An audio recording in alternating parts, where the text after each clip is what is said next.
Resumen de Miliband, Sociología. Explique la necesidad del desarrollo capitalista en la concepción marxista a partir del manifiesto comunista. Realice la vinculación con la teoría del cambio social del autor y el papel de la burguesía y el proletariado en ese cambio. En el manifiesto comunista, Marx y Engels describen el capitalismo como una etapa necesaria en el desarrollo histórico. En su concepción, el capitalismo es revolucionario en su esencia, ya que crea las condiciones para su propia abolición. La clase burguesa, que es la fuerza motriz detrás del capitalismo, crea su propio sepulcro al acumular riqueza y concentrar el control sobre los medios de producción en manos de unas pocas personas. Esto crea una creciente brecha entre la clase burguesa y el proletariado, es decir, entre los dueños de los medios de producción y los trabajadores. La lucha de clases entre estos dos grupos es inevitable y eventualmente llevará a la revolución proletaria y al establecimiento de una sociedad comunista. Analice y compare el análisis de clases entre Marx y Weber. Marx veía a la sociedad como una lucha de clases entre la burguesía, dueños de los medios de producción, y el proletariado, trabajadores asalariados. Según Marx, la clase dominante, burguesía, explota a la clase trabajadora para acumular riqueza y mantener su poder. Marx creía que el capitalismo generaba desigualdad y alienación, y que la lucha de clases finalmente conduciría a una revolución donde el proletariado tomaría el control de los medios de producción y establecería un sistema socialista o comunista.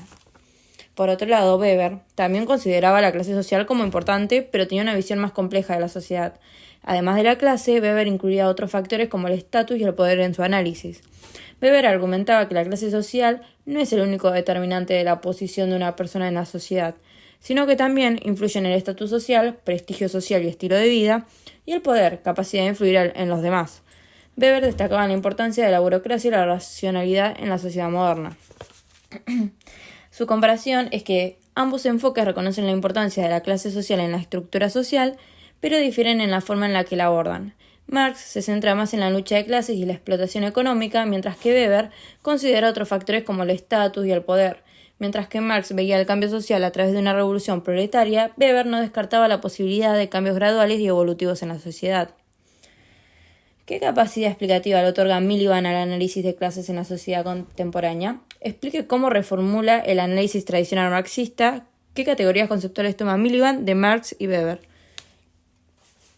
Ralph Miliband otorga el análisis de clases en la sociedad contemporánea una capacidad explicativa centrada en el papel de las instituciones estatales y de poder en la definición de las clases y lucha de clases.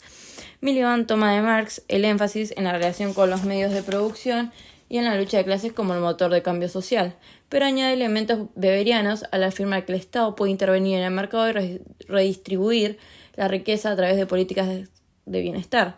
Esto significa que aunque el Estado puede actuar para mejorar las condiciones de los trabajadores, también puede ser manipulado por las clases dominantes para perpetuar sus intereses.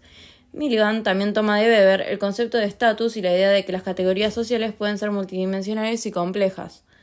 El análisis tradicional marxista de la sociedad se centra en la lucha de clases entre la burguesía y el proletariado y en el cambio social como consecuencia de la acumulación de capital y de la concentración de control sobre los medios de producción en manos de una minoría. Miliband modifica este análisis al incorporar la noción de lucha de clases como una lucha por el control y la influencia en el Estado y sus instituciones. Según Miliband, el Estado no es neutral, sino que puede ser manipulado por las clases dominantes para mantener sus intereses y estatus. Miliband también aborda la cuestión de la propiedad y el control sobre los medios de producción. En su análisis, el control sobre los medios de producción se traduce el control sobre el Estado y sus instituciones.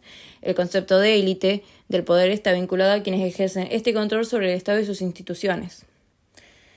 ¿Qué capacidad explicativa le otorga Miliband al análisis de clases de la sociedad contemporánea? ¿Qué discusión plantea a partir de los conceptos de propiedad y control sobre los medios de producción?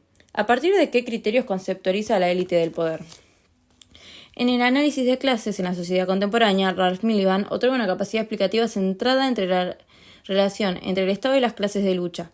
Esto significa que Miliband no se limita a analizar las relaciones de producción y los intereses de clase como la obra de Marx, sino que también pone la mirada en la intervención del Estado y la economía en las relaciones sociales.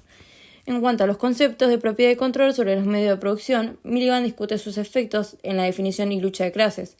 Según él, las clases sociales no se definen únicamente por su relación con los medios de producción, sino también por su relación de poder con el Estado y sus instituciones. Esto significa que el control sobre los medios de producción resulta en control sobre el Estado y sus instituciones y que aquellos que tienen el control están en una posición dominante en la sociedad. Por último, en cuanto a cómo conceptualiza Ralph Miliband a la élite del poder, puede decirse que se trata de un grupo social con capacidad de influir en las decisiones del Estado y de controlar los medios de producción.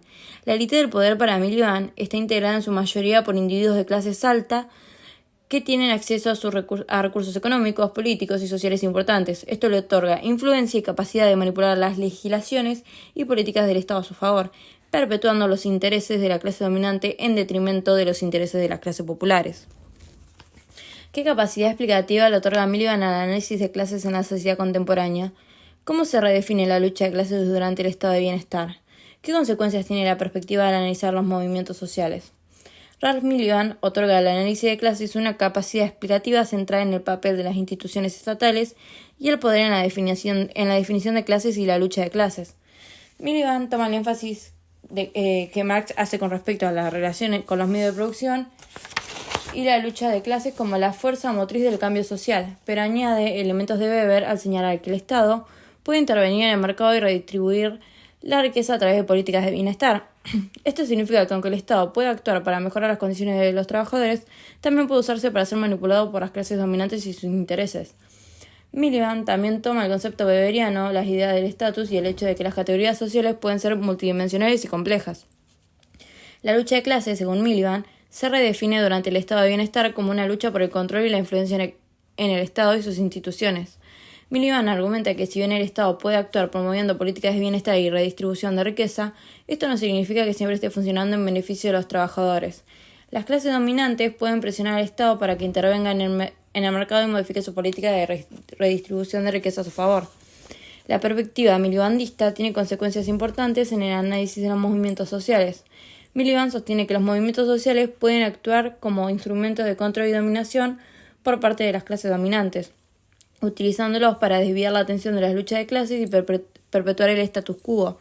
Esto significa que los movimientos sociales pueden ser pótamos para engendrar cambios significativos en la sociedad y en las condiciones de los trabajadores.